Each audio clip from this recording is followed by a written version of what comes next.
네, 앞에서는 이제 소설의 개념이랑 소설을 구성하는 것들, 그 요소들에 대해 살펴봤고요.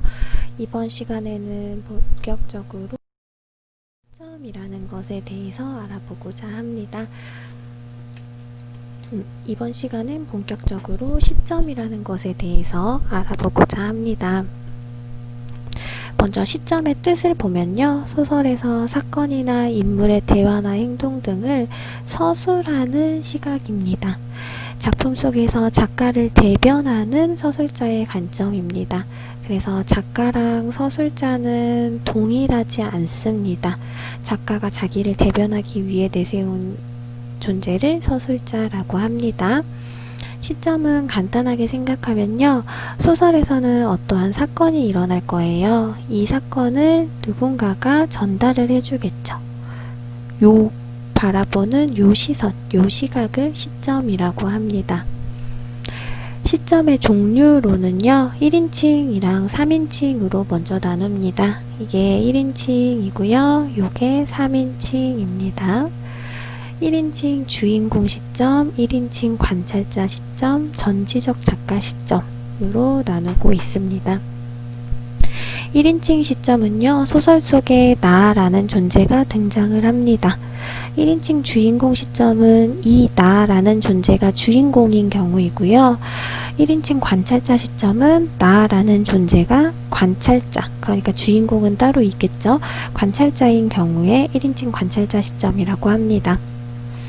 3인칭 시점은 이때 이거를 3인칭 전지적 작가 시점이라고 해도 상관은 없습니다. 일반적으로 전지적 작가 시점이라고 하고요.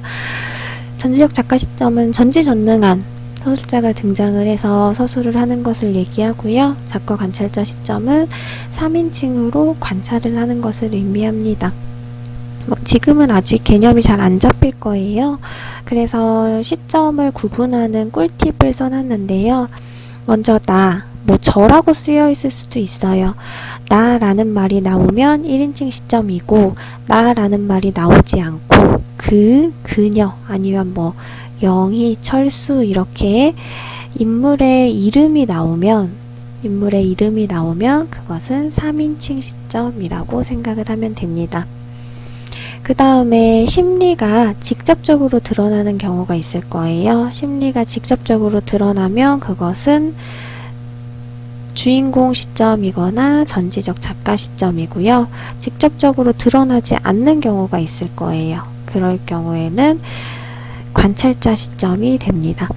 우리가 생각을 해보면 친구의 심리는 우리가 추측만 할 수 있지 정확하게 알 수는 없잖아요. 그렇기 때문에 관찰자 시점에서는 심리가 직접적으로 드러나지 않는다라는 것을 생각을 하면 되겠습니다. 선생님이 펜을 쓰는 게 익숙하지가 않아서 3단계에 있는 거는 그 시점의 개념이랑 거의 비슷한데요. 서술자가 작품 속에 있으면 1인칭, 카메라처럼 작품 바깥에 있으면 3인칭 시점이라고 생각을 하면 되겠습니다.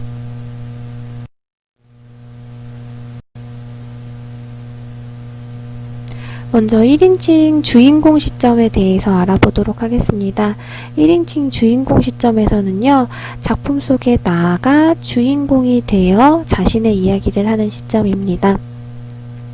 소음공해라는 이 소설의 내용은요, 여기에 나오는 주인공은 아파트에 살고 있거든요. 그런데 위해층이 너무 시끄러운 거예요. 그래서 그 주인공과 주인공의 가족들은 굉장히 힘들어하고 그것을 해결하기 위해서 간접적으로 직접적으로 노력을 합니다. 그러다가 어느 날 위에 올라가서 무슨 항의를 하러 올라갔을 때 새로운 사실을 알게 되는데요. 그게 궁금하다면 작품을 읽어보는 것을 추천합니다. 그래서 너무 시끄럽기 때문에 이러고 있어요. 도깨비가 사나봐요. 롤러스케이트를 타는 도깨비, 이렇게 얘기를 하고 있습니다. 그러면 아까 처음에 얘기했던 것처럼 나를 먼저 찾아보면 돼요. 이 소설에서 찾아보면 나라는 말이 일단 나오죠. 그러면 무조건 1인칭 시점이고요. 그러면 주인공일지 관찰자일지 읽어보면 간접적인 방법을 택하는 것은 나로서는 자신의 품위와 상대방에 대한 예절을 지키기 위해서였던 것이다. 간접적인 방법, 인터폰을 들어서 경비원을 통해 시끄럽다라고 의사를 전달하는 것, 간접적인 방법이거든요. 왜 이 방법을 택했는지 나가 직접 얘기를 해주고 있어요. 자신의 품위를 지키는 방법이라고 생각을 했고 그게 상대방에 대한 예절이라고 생각을 해서 그렇게 행동했다라고 하고 있습니다. 그래서 여기선 나의 생각이 직접적으로 드러나 있기 때문에 1인칭 주인공 시점이 됩니다. 1인칭 주인공 시점의 특징은요, 자신의 내면 세계를 효과적으로 그려낼 수가 있습니다. 그래서 독자가 주인공 나의 생각과 의도를 자세히 이해할 수 있고, 그래서 독자는 나랑 굉장히 친해진 느낌을 갖게 돼요. 주인공에게 친근감과 신뢰감을 갖게 됩니다. 그렇지만 단점도 있는데요, 주인공이 보고 느낀 것만을 알 수 있다는 제한도 있습니다. 다음으로 1인칭 관찰자 시점입니다. 뜻을 먼저 볼게요. 작품 속에 등장하는 부수적 인물인 나가 등장을 하는데 이때는 부수적인 인물입니다. 이 나가 관찰자의 입장에서 다른 중심 인물의 이야기를 하는 거예요. 여기에서는 나가 주인공이 아니라는 거죠. 이 김동인 광염 소나타의 얘기는요, 먼저 한 사람이 등장을 해요. 근데 이 사람은 굉장한 작곡가예요. 노래를 굉장히 잘 만드는데 그래서 소나타예요. 이 노래를 잘 만들기 위해서 굉장히 비윤리적인 행동, 살인까지도 저지릅니다. 그래서 그거에 대해서 과연 예술가가 어느 정도까지 우리 사회에서 용납이 되어야 하는가에 대해서 다루고 있는 소설입니다. 우리는 시점을 봐야겠죠. 먼저 나라고 등장해서 1인칭이라고 생각을 하면 됩니다. 파란색 부분을 한번 볼게요. 그 사람이 나왔네요. 한참 정신없이 서 있어요. 한숨을 쉬어요. 맥없이 두 팔을 들이우고 도로 나가려고 발을 떼요. 자기 곁에 피아노 놓인 것을 봤어요. 그리고 거기 주저앉았어요. 그러고서는 막 피아노를 치면서 점점 흥분을 하고 알레그로가 시작이 되었다고 하고 있습니다. 관찰을 하는 건 나지만 여기서 주인공은 그 사람이죠. 그래서 이런 것이 1인칭 관찰자 시점이고요. 1인칭 주인공 시점이랑 같이 나라는 인물이 등장은 합니다. 그렇지만 초점은 내가 바라보는 다른 등장인물에게 가 있고요. 그래서 나는 주변적 인물이 됩니다. 나의 눈에 비친 외부 세계만을 다루기 때문에 독자는 주인공에 대한 궁금증과 긴장을 가지게 됩니다. 그 사람이 왜 이러한 행동을 했는지 이걸 읽고 있는 우리들은 알 수가 없죠. 그래서 거기에 대해서 우리는 궁금증과 긴장을 가지게 되는 겁니다. 다음으로 전지적 작가 시점입니다. 전지적 작가 시점. 전지전능한 존재를 생각을 하면 돼요. 모든 것을 다 알고 있는 존재입니다. 작품 밖의 서술자가 인물의 내면 심리, 인물 간의 관계, 사건의 내막에 대해 모두 알고 있으면 전지적 작가 시점입니다. 먼저 표면적으로는 나 또는 저라는 말이 드러나지가 않습니다. 소설 보면요, 이 별은 남동생이랑 그 누나의 관계에서 일어나는 일을 다룬 소설이고 둘이서 여러 가지 일을 겪으면서 성장하는 그런 소설입니다. 9살 난 아이의 눈, 9살 난 아이라고 하고 있어요. 나라는 말이 일단 없네요. 눈은 벌써 누이의 얼굴 속에서 어머니의 모습을 보고 있었대요. 일단 나가 없기 때문에 3인칭 시점이고요. 이 아이가 누이를 보고 있는데 무슨 생각을 하면서 보고 있는지,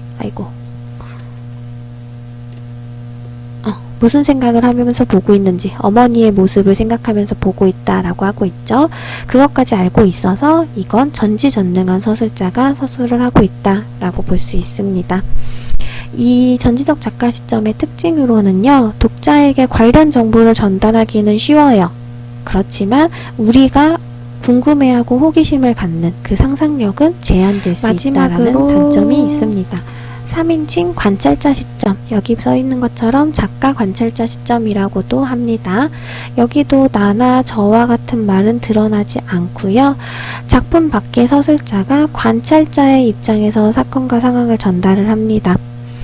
전상국의 동행이라는 소설은요, 어떤 범죄자가 있어요. 사연이 있는 범죄자기도 한데요. 그 범죄자가 범죄를 저질렀다는 것을 아는 형사와 그 둘이 동행을 하게 됩니다. 그래서 둘 사이에 이런저런 이야기를 하면서 여러 가지 메시지를 전달하는 작품입니다.